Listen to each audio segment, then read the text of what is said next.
Time to die. This is a quick guide on Nina's specific stuff because some people want a quicker video on it. Her best defensive tool is her backsway, highest shooting step or sidestep backsway. However you want to implement it, it's great on forcing whiffs. Her best her best mid keep out tool is sidestep one cancel. +7 on guard, +17 on hit. Only reason why I think you wouldn't learn how to do these is because you're inherently lazy or you just think Nina doesn't need it. Okay. Counter tools. QCF1 is her best high counter tool. 443 is her best mid counter tool. I know I said up forward 4 in the previous video, but with 443 you're into the forward 40 input, so therefore it tracks completely to one side, which is sidestep rate. She also has a wild stand 4-3. That's death on block and death on normal hit. QCF1, 4-4-3. Keep it very simple. Yeah, don't do wild stand.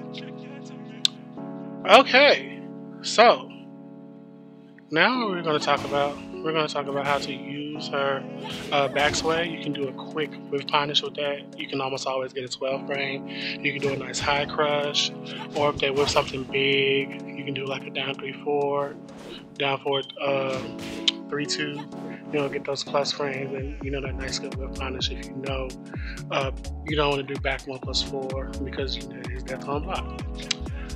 Her highest shooter steps. Do not highest shooter step to range 86. Why would you do that? You want to stay within Nina's range so your whiff punishes will actually work.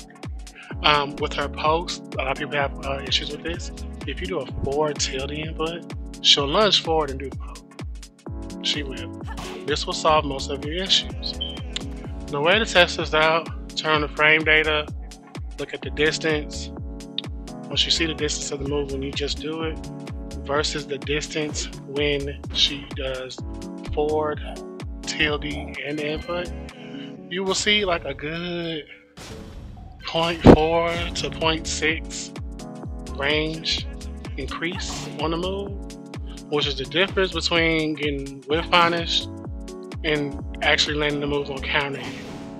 A lot of people think down back 2 is supposed to cover this, but y'all know that's inherently slow, and they'll be able to block it down 2 as well. You can kind of react to that if that's what you're using for your to close the gap, which is down 2 QCF3 or down back 2. They are very much reactive if you start doing it too much. Again, you do not want to highest shooter step to range 3. You want to stay within Nina's range, which is about 2.6, 2.4, 2.6, 2.6 if you're doing the forward tilde input to connect the move. But in order to really see it, so you won't be distracted, you can literally just turn on your display input display, and you'll still be able to like see, and you'll be able to see the input, so you don't dash and do it. You literally just lunge forward and do it. You don't want to dash and do it because then they might press that magic forward, that back 1, and you're in the air. As you can see how she just quickly lunges forward and does that down forward 1. I know it's whiffing right now, but I'm just trying to demonstrate to you the range difference. Same thing for down forward 3. Same thing for if you want to do like a while standing 1 to close the gap, or if you want to do a dash while standing 4. We all know about 1+4 and how I told y'all to utilize that move a little bit more, even though it's lackluster, because you do it in so many instances. But yeah, that is the secret. Most Nina players don't tell, or they don't think to tell people, is to dash and then do the poke you want to do.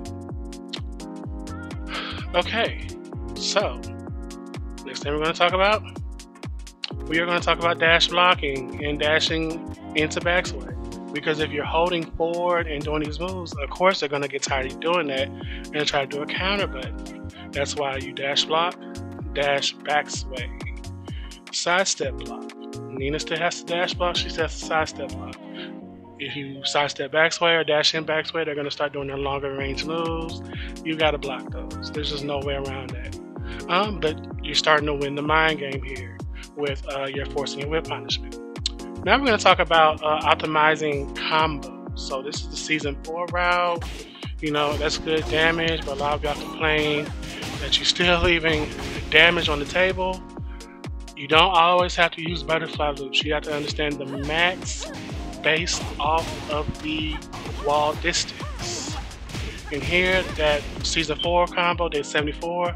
This did 84 damage. That's 10 damage difference. That's between life and death. You have to spend time with this character to understand how her combo routes work. She's not a character you can learn like one route and then that's the route. She is loaded full of stuff. I think the best tool she has to combo is her down 2-3. You know, you can come for me if you want to. But from her down 2-3 in a combo, you can do like a little sidestep right, which I'm gonna show you here, to her sidestep 1 cancel 4-4. Or you can do a little while standing 1, QCF 4-2-3. Or you can keep on going. You can switch directions. Because the way that floats, that covers so much that you should always get the wall in a kind of decent wall splat. So I would always look for launchers where you can just go for down 2-3, and that'll correct most of everything with it. And because these stages are so small, you'll probably always get the wall. And here I'm showing you combo fillers to start the combo route with.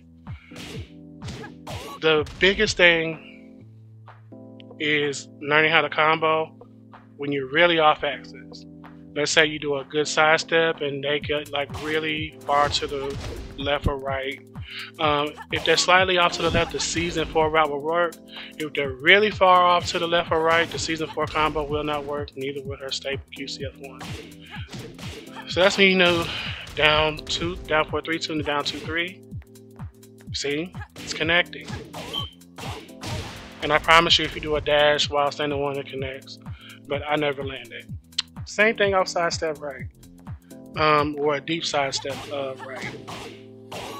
You know, you can do your little forward 4-3-3 and get your little grounded hit.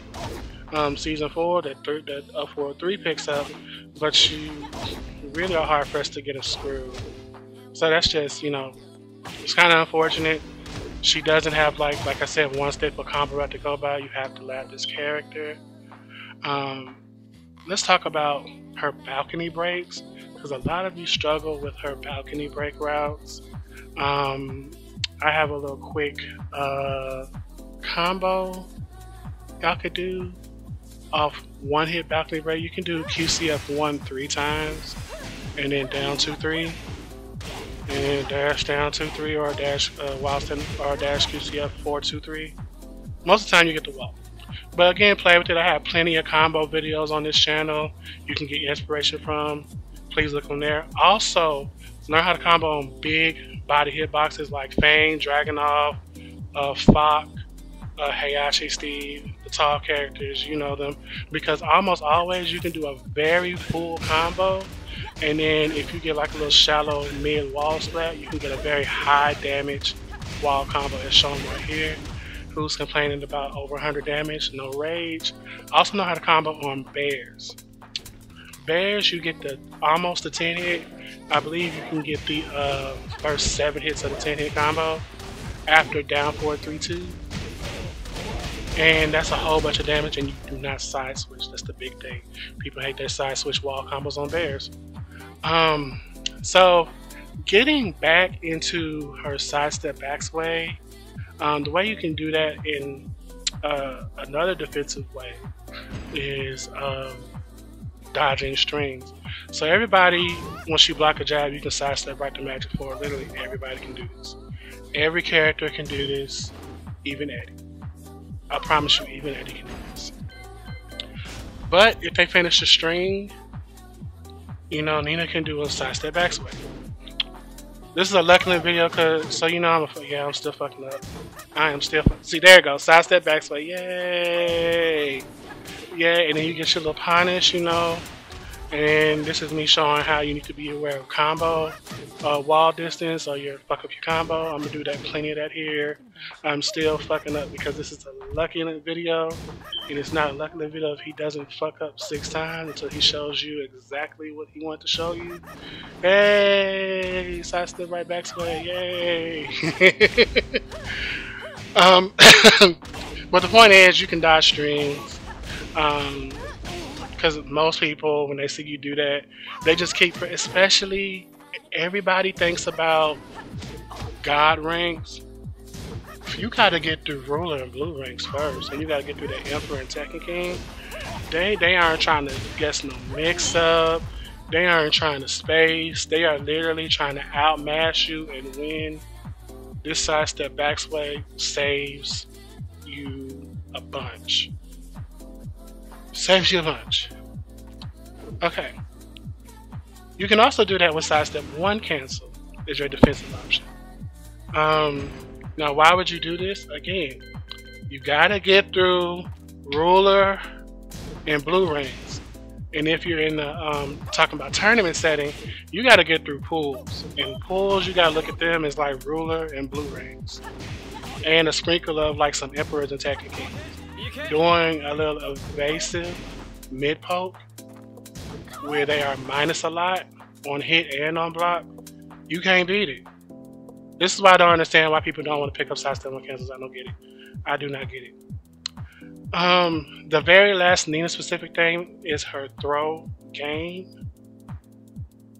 Top 5 throw games on the roster. I don't know why people don't utilize them. Everybody break. No, everybody don't break throws. Not when you have this amount of options of throws. I really don't get it. Let's go to the move list. Look how many throws Nina has. Look, I don't care it's a 1 break. I don't care QC, if you do a QCF, they know it's a 1 or 2 break. I don't care if she got 2 1+2 throw breaks. She has 2 1 breaks and 2 2 breaks. She has a latch on throw, and then she has a chain throw from her knee while standing knee, and then she has an unbreakable throw. Use her throws, please. The unbreakable throw. I know y'all say don't have any range, so just use it at the wall. This is how you set it up. A down for a 3-2 and a down for a 1. Sidestep right into a mid. Why you want to do the mid? Because you want to make sure they never wake up and duck because the throws are high. This is in the mid throw. So you do a little sidestep and then oh bam, they can't break that. They have to guess. So between a 1 and a 2 break. Man, they have to guess. Her other throws, which you guys seem to complain about for some reason, I don't know why. Use the same movement I've been telling you about to get her throws off. You can do like a crouch dash neutral, down forward 1, crouch dash neutral, down forward 2+4, which is her 2 break. You can get a free grounded hit.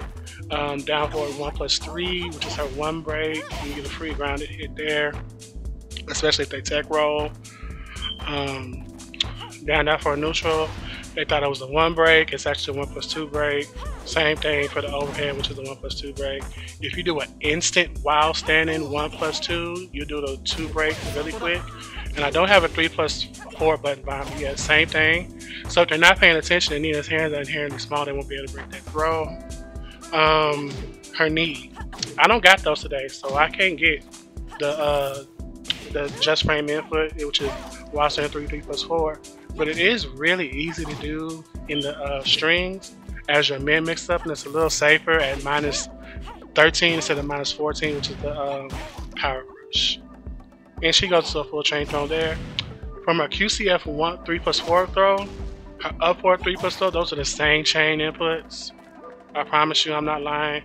You can get to her 2 breaks if you look at her QCF 3+4 inputs for upward hold 3+4 inputs.